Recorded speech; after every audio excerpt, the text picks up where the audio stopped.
Boa noite, estamos abrindo mais uma edição aqui do nosso painel regional. Você com a gente de segunda a sexta-feira, sempre acompanhando debates, entrevistas, temas importantes, não é, que tem a ver com o nosso crescimento, com o desenvolvimento, não é, com o dia a dia da região metropolitana, assuntos importantes também, o desenvolvimento e, claro, o dia a dia do país também. E o nosso primeiro encontro, sempre às 1h30 da tarde, você sabe disso, não é, o painel Debates, com personalidades da região, debatendo, discutindo, né, os temas importantes na pauta regional e assuntos importantes ligados também ao país como um todo.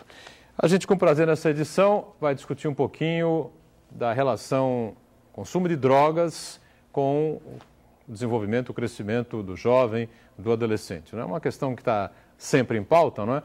Mas a gente aproveita o gancho do laudo, não é, que saiu, que foi produzido oficialmente hoje, né, informado oficialmente hoje a toda a imprensa, sobre a morte do vocalista do grupo Charlie Brown, líder do Charlie Brown, o Chorão, né, santista, né, a questão de um mês aproximadamente, né, e o laudo saiu e, como todo mundo sabia, não é novidade para ninguém, a causa da morte foi realmente uma overdose. Então, vamos pegar esse gancho, aproveitar esse gancho, né, e discutir aqui com duas pessoas que tem bastante conhecimento nessa área, na área especialmente do jovem, do adolescente, né, para tratar um pouco desse tema, um tema delicado, mas um tema muito importante, especialmente para os pais, né, que ficam sempre atentos e preocupados, né, com o crescimento, o desenvolvimento dos filhos. Né. Com a gente aqui a professora de Sociologia e advogada, Séfora Barros, voltando aqui ao programa. Tudo bem, Séfora? Boa noite. Tudo bom, boa noite, telespectador. Vamos voltar a falar sobre drogas, né? Ainda mais com o caso que teve agora do Chorão. Eu acho bastante importante trazer esse tema para a sociedade. Sem dúvida. E mais uma vez com a gente também, com prazer, a gente recebe aqui a terapeuta educacional, a nossa Giselma Xavier. Boa noite, tudo bem, Giselma? Boa noite, Boturão, boa noite, telespectador. E um prazer estar aqui, hoje em especial compartilhando com a Séfora, né, que tem uma vivência e um conhecimento mais amplo, até porque está sempre amparada com a lei, né? Isso eu acho também bem pertinente. Muito bem. 3014-5281, sempre o telefone à sua disposição. Você liga, participa com a gente, envia aí a sua pergunta, o seu comentário, né, dá sempre aí a sua opinião a respeito dos temas, dos assuntos que a gente vai colocando em discussão, que a gente vai colocando em debate aqui no nosso painel regional. Bom, esse caso do Chorão pode ser um caso emblemático que sirva de exemplo, porque ele tinha, claro, um número enorme, né, gigantesco, não vou dizer de seguidores, mas de fãs, né? Pessoas que gostavam muito do Charlie Brown e, claro, principalmente do Chorão. Né? Qual é o significado desse laudo, né, oficializada, né, a causa-mortes do Chorão por uma overdose de drogas misturado com bebida alcoólica, enfim. Séfora, o que você acha? Eu acredito que os jovens, vendo a perda que eles tiveram, né, porque muitos seguiam ele para vários shows, isso, aquilo, você se pergunta o porquê que acontece isso com a pessoa famosa. Só que a pessoa é famosa, mas você não sabe o que está acontecendo por trás, na vida particular dessa pessoa. Então, o que os jovens podem pensar sobre isso? Porque saiu bastante, a ex-mulher dele falou, que veio acompanhando tentando tratar o Chorão. E você vê tirá-lo do mundo tentando drogas, né? Tirá-lo. Ele era dependente e isso não acontece só com ele. Isso teve uma repercussão. Mas quantos e quantos jovens estão nessa dependência também? Que não consegue uma assistência, ou a família não consegue ter informação de como tratar esses dependentes. E a prevenção, que também eu acredito que não esteja estruturado no Estado ou até mesmo no país, para trazer essa informação de como prevenir, no caso das drogas mesmo, né? Então, isso repercutiu bastante e eu acredito que os jovens, eles eles estão pensando, por que aconteceu isso? Por que ele fez isso? Né? Alguns não têm até a resposta, mas outros, eles ficam vislumbrados com esse uso de drogas, de achar que aquilo pode ser a solução de problemas, que na realidade não foi, e no caso do Chorão também não foi a resolução do problema dele. Na verdade, foi o fim de tudo, né? O fim de tudo. Né? Esse tipo de caso que acontece quando acontece com uma figura pública, né? Uma pessoa famosa, um cantor famoso, um vocalista importante, como era o Chorão, como eu disse, uma série de fãs, jovens, adolescentes principalmente, né? Isso leva a uma reflexão, você acha isso também, Giselma? Ou você tem outra opinião a respeito do assunto? Eu acho que fica aí, para uma reflexão mais profunda, Boturão, a questão da responsabilidade social. Quando você se torna uma pessoa pública, o que está por trás de se tornar-se pública. A questão da responsabilidade social, eu acho que tem que ser bastante focada. E também, assim, a questão para o jovem, como a Séfora colocou, veja bem, quantos jovens hoje, adolescentes, gostariam de ter uma banda? Gostariam de estar famosos? Muitos, sem dúvida. E aí, você vê que quando isso acontece, também não é isso. E quantos tentam, né? Estão tentando. Né? Não conseguem virar. Agora, olha, aí, esse tipo de foco a gente não pode perder. Eles querem, tá? Quantos gostariam de ter estado no lugar dele? Mas olha o preço. E assim, dentro dos depoimentos, ele era assim, muito enfático com a questão da solidão. De se sentir sozinho, da solidão, de se sentir... Bom, uma pessoa que está no meio de uma multidão, da onde vem isso, como a Séfora colocou? O que está por trás disso? Que estrutura de indivíduo ancora esse tipo de sentimento? Então, a gente precisa se aprofundar nesse aspecto. Mas, como a Séfora colocou, eu acho que nesse momento, por todo o movimento educacional que a gente vem fazendo, por toda a busca de trazer a questão da conscientização, fica a questão da responsabilidade social. Para quando você se tornar uma pessoa pública, você tem que entender a responsabilidade que se tem. Lógico que ninguém entra no caminho desse porque quer. Isso vai se surgindo. Né? Algumas circunstâncias levam você a entrar em contato com alguns fatores. E isso é assim, aquele negócio, você está preparado para estar na situação sem ser da situação? Essa é a questão que um pai tem que se fazer. Porque também eu tenho muitos pais que gostariam de ter filhos famosos. Mas existe uma estrutura, você prepara para isso? O indivíduo ele é preparado para lidar com essa exposição. São poucos que lidam bem com isso, né? E a questão do porquê? Porque entra em pauta, é colocada em xeque a tua individualidade. Totalmente. Você perde toda a sua individualidade. E a coisa mais preciosa que nós temos enquanto seres humanos é a nossa individualidade. Agora, você acha que essa coisa do uso da droga por figuras notáveis, né, diferenciadas, né, figuras públicas, né, famosas, né, isso pode gerar também seguidores, por exemplo, né? O cara tem sucesso, é usuário de droga, fuma, cheira, bebe, é um modismo, ou isso ficou lá para os anos 60, 70, a era dos Beatles, dos hippies, enfim, hoje a coisa está diferente. O que vocês pensam? Eles começam... Corre o risco desse tipo de atitude tomada por uma estrela, por uma figura pública desse jeito, mexer com a cabeça de jovens e adolescentes? Porque os jovens, levá-los a esse caminho? Eles crescem com aquela pessoa famosa na televisão.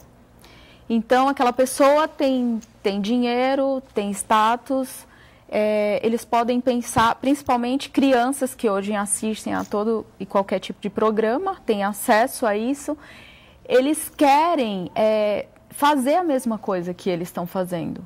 Então, acham aquilo legal. Ele faz, é legal, ele é bem tratado, eu quero ter aquilo. Então, a pessoa que acaba vendo isso na TV ou sai, eles acham que aquilo é algo que eles possam ter também. Se ele faz isso, eu posso fazer. Então, é uma referência até. Essas pessoas famosas São referências, sem dúvida nenhuma. Acabam sendo um tipo de referência. Concordo plenamente. Isso, eles acabam sendo uma referência. Daí a responsabilidade social que a Giselma levantou, né? Sim, o Estado ele tinha que ter uma estrutura justamente para isso, para acolher o que está realmente crescendo dentro da sociedade. É esse usuário.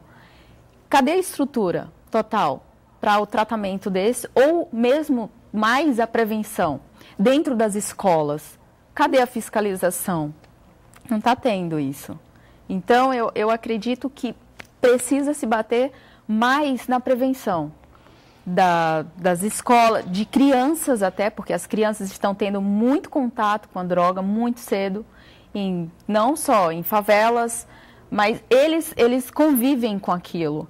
Então, ele cresce achando que aquilo é um meio certo de se viver.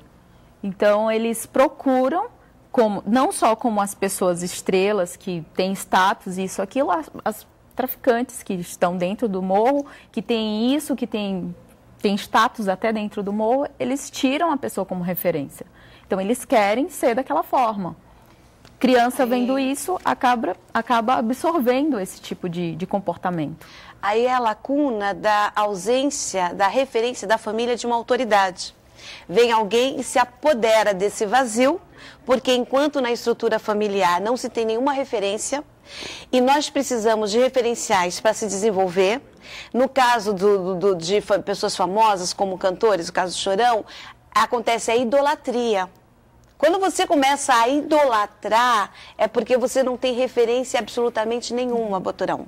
A idolatria, ela se torna extremamente perigosa por isso.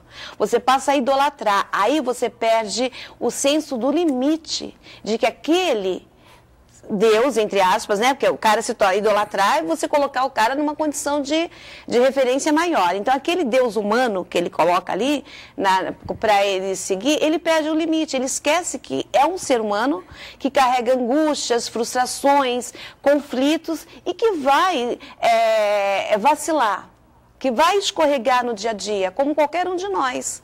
Então, aí pega a família. Se eu, enquanto filho, criança, adolescente, estou idolatrando, estou buscando em alguém uma referência, é porque eu não tenho uma autoridade perto de mim que possa me dar isso. Okay.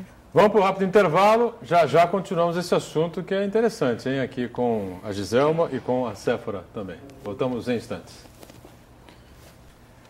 De volta na Painel Regional, nesta edição, com prazer estou conversando aqui com a professora de Sociologia e também advogada, a Séfora Barros, né? E conosco também a terapeuta educacional, a nossa Giselma Xavier. O telefone está aberto para você participar com a gente, 3014 5281. O tema é bastante interessante, né?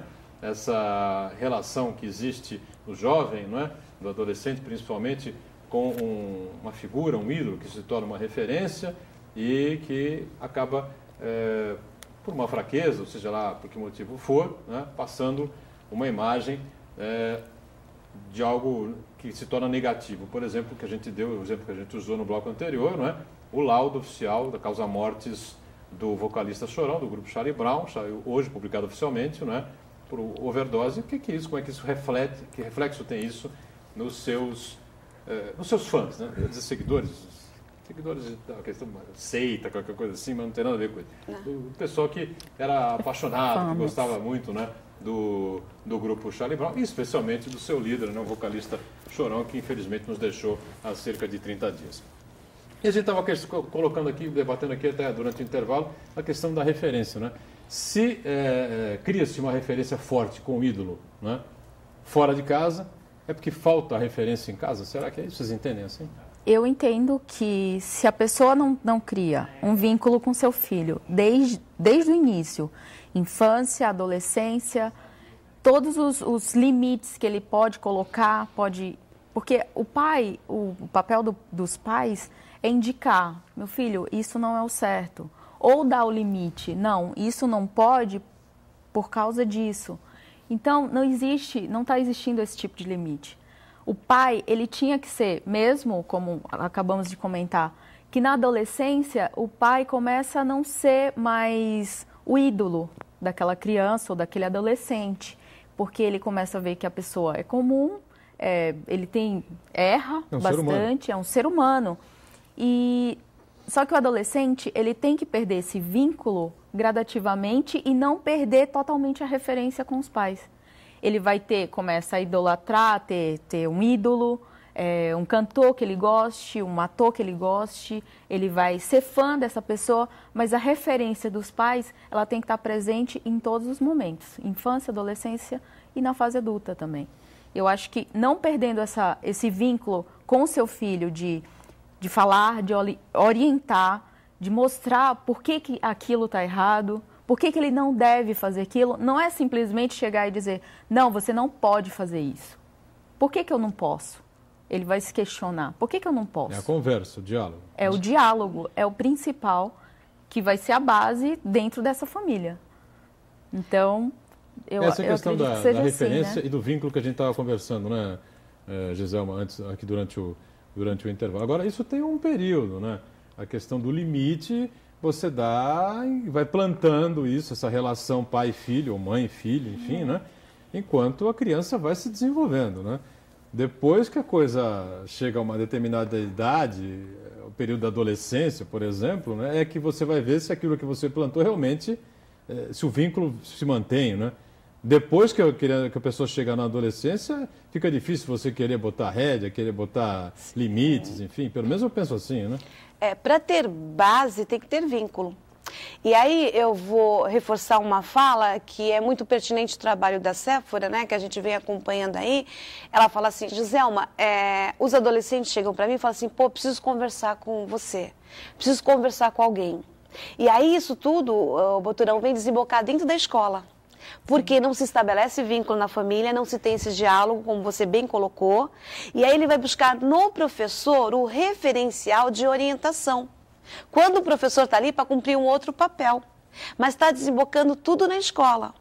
E aí é quando ela entra com esse trabalho e você vê que são as variáveis, né? São os pequenos diagnósticos que a gente vai fazendo que faz com que isso amplie. Uma pessoa, por exemplo, estar sozinha, se sentir sozinha diante de uma multidão é porque ela não consegue dialogar, ela não consegue falar dela para alguém, do que ela sente. Eu posso estar ao teu lado, Boturão, e não estar junto com você. A ponto de eu não conseguir falar. Você até querer, vamos, José, uma conversa, e eu não conseguir. Porque não tem vínculo. Isso assim, não dá pra gente negar. E aí começa a desembocar, né, Séfora? Aí você vai, como professora, o cara vem buscar a tua referência de autoridade como mãe, ou como pai, ou alguém que possa te ajudar, quando o nosso papel não é esse. Aí o que acontece? O professor também já não aguenta. Porque ele também tem a estrutura dele enquanto ser humano. Não, você entendeu como... Ele não é professor de um. Ele não é de um, é de vários. Aí você entende de como uma vários. coisa é muito ampla, quando a gente fala em trabalho social, é muito ampla.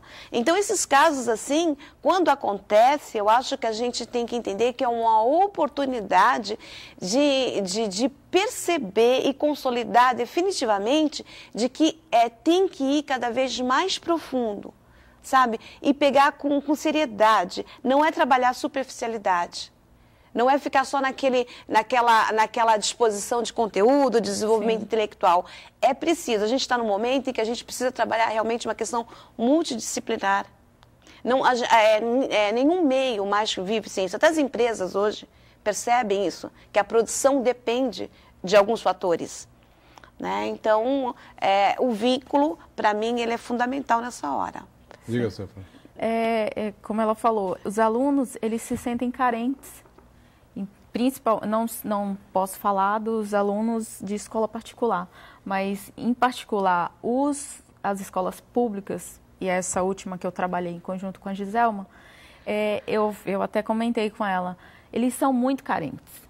Então, você acaba diagnosticando que existe uma ausência na estrutura familiar da figura do pai e da mãe, para que cubra essa carência com eles.